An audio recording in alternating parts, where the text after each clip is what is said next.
Udin dan teman-teman sangat kompak. Banyak kegiatan yang dilakukan bersama. Misalnya memperingati Hari Kemerdekaan. Bacalah percakapan di bawah ini dengan teliti. Nah, ini ada percakapan Udin dan Edo. Mari kita simak adik-adik. Edo, kamu sudah tahu belum? Nanti akan ada lomba sepeda hias loh. Lomba dalam rangka apa, Udin? Ayo kita ikut lomba itu. Sepertinya menyenangkan. Dalam rangka perayaan Hari Kemerdekaan di kampung kita. Ban sepedamu sudah dipompa. Ayo aku bantu memompanya. Setelah itu kita hias sepeda bersama-sama. Wah, terima kasih Din. Mari kita mempersiapkan keperluan untuk menghias sepeda kita.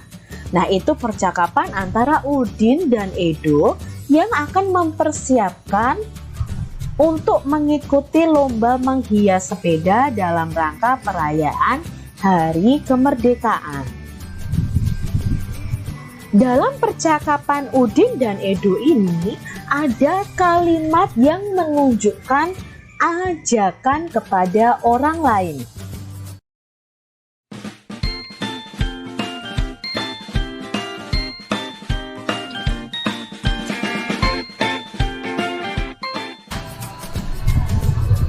Untuk menghias sepeda di rumah Edo, urutkan gambar-gambar di bawah ini agar menjadi sebuah cerita. Ada 4 gambar nih. Kita mau urutkan dulu adik-adik, supaya gambar ini menjadi sebuah cerita. Apakah gambar pertama itu gambar yang langsung menghias sepeda? Atau gambar si Udin mengetuk pintu? Atau gambar yang ini nih, si Udin mau pulang? Lalu si Edo menjawab apa itu pamitannya si Udin. Nah, kira-kira yang mana dulu ya kalau dibuat cerita ya? Ya pasti si Udin datang ke rumah Edo dulu kan, mengetuk pintu, maka ini yang pertama. Lalu setelah itu ketemu Edo, apa yang mereka lakukan?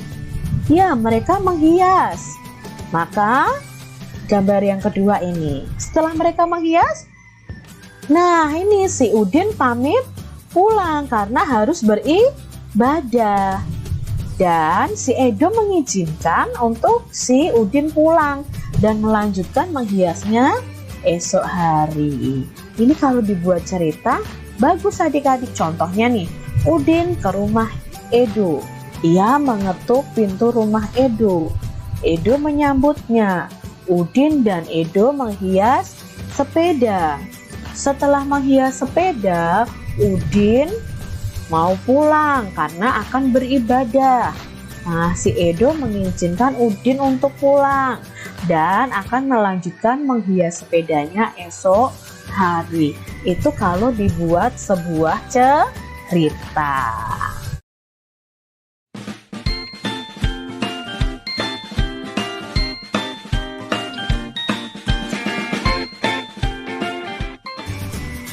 Udin berteman baik dengan Edo. Ketika Edo mendapat kesulitan, Udin mau membantu. Meskipun sedang asik bermain, Udin tidak lupa kewajiban beribadah. Sikap Udin dan Edo sesuai dengan pengamalan Pancasila, terutama sila pertama dan sila kedua. Sila pertama itu menunjukkan Udin tidak lupa kewajibannya beribadah. Kalau sila keduanya adalah sikap mereka yang selalu mau membantu. Nah, kalian masih ingat lambang ini? Garuda Pancasila adalah lambang negara Indonesia. Burung Garudanya besar dan gagah perkasa. Lihat perisainya. Perisai itu memuat simbol dari sila-sila Pancasila. Pancasila adalah dasar negara kita. Kak Citra sudah jelaskan di subtema 1 nih, tentang lambang-lambang atau simbol dari sila-sila Pancasila yang ada di perisai Garuda Pancasila. Yuk kita ingat kembali adik-adik. Pancasila itu berasal dari dua kata, yaitu panca dan sila. Panca artinya 5, sila artinya dasar atau aturan. Pancasila artinya 5 dasar atau 5 aturan. Maka di sini ada 5 simbolnya. Ya, kita perhatikan di sini. Bunyi sila pertama adalah ketuhanan yang Maha Esa, disimbolkan dengan bintang. Lalu sila kedua, kemanusiaan yang adil dan beradab, disimbolkan rantai. Persatuan Indonesia disimbolkan dengan pohon beringin. Lalu sila keempat, kerakyatan yang dipimpin oleh hikmat kebijaksanaan dalam permusyawaratan perwakilan, itu disimbolkan kepala banteng. Sila kelima adalah keadilan sosial bagi seluruh rakyat Indonesia. Itu dilambangkan atau simbolnya adalah padi dan kapas. Nah, ini ya, simbol pertama adalah bintang. Simbol kedua, rantai emas. Simbol yang ketiga, sila ketiga adalah pohon beringin. Sila keempat, simbolnya adalah kepala banteng. Sila kelima, simbolnya padi dan kapas.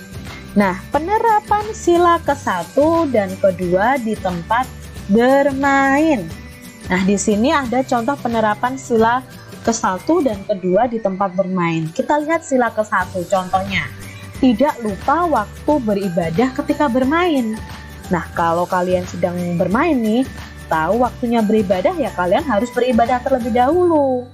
Nah, penerapan yang lain, yang B, memberi kesempatan kepada teman yang ingin beribadah atau memberi kesempatan ke teman yang mau pergi sholat misalnya. Itu kalian berarti menerapkan sila pertama Pancasila. Tidak mengejek teman yang berbeda agama, menghormati teman yang berbeda agama. Itu penerapan sila ke-1 Pancasila ya. Jadi kalian tidak boleh mengejek agama orang lain. Kita harus toleransi. Contoh penerapan sila kedua Pancasila di tempat bermain. Yang A, mematuhi peraturan dalam permainan. Lalu membantu teman yang jatuh, suit atau apa ya, kalau batu gunting kertas ya misalnya seperti itu, untuk menentukan kelompok bermain secara adil. Nah, ini adalah penerapan sila ke-1 dan kedua di tempat bermain. Pasangkanlah gambar di bawah ini dengan lambang sila yang sesuai jika sikap sesuai pengamalan Pancasila. Nah, kita lihat gambar yang pertama. Edo berkata, "Maaf ya, besok pagi saya tidak bisa datang. Saya mau pergi ke gereja." Nah, ini kira-kira sesuai dengan sila keberapa adik-adik? Ya, sesuai dengan sila pertama. Sila pertama simbolnya adalah bintang. Maka ini kita pasangkan dengan gambar bintang. Lalu gambar yang kedua. Siti berkata nih, "Aku pulang dulu ya, aku mau mengaji." Nah, ini berhubungan dengan agama juga, berhubungan dengan ibadah juga. Berarti sesuai dengan sila keberapa? Ya, sila pertama. Sila pertama itu adalah simbolnya bintang. Lalu gambar berikutnya yang ketiga. Membantu teman yang jatuh dari sepeda. Kira-kira kalau membantu teman yang jatuh dari sepeda, itu sesuai pengamalan sila keberapa? Ya, sila kedua, karena berhubungan dengan kemanusiaan. Sekarang berikutnya, hidup rukun dengan teman, bermain rukun dengan teman, bermain adil dengan teman. Itu sesuai dengan sila kedua juga yang simbolnya adalah rantai.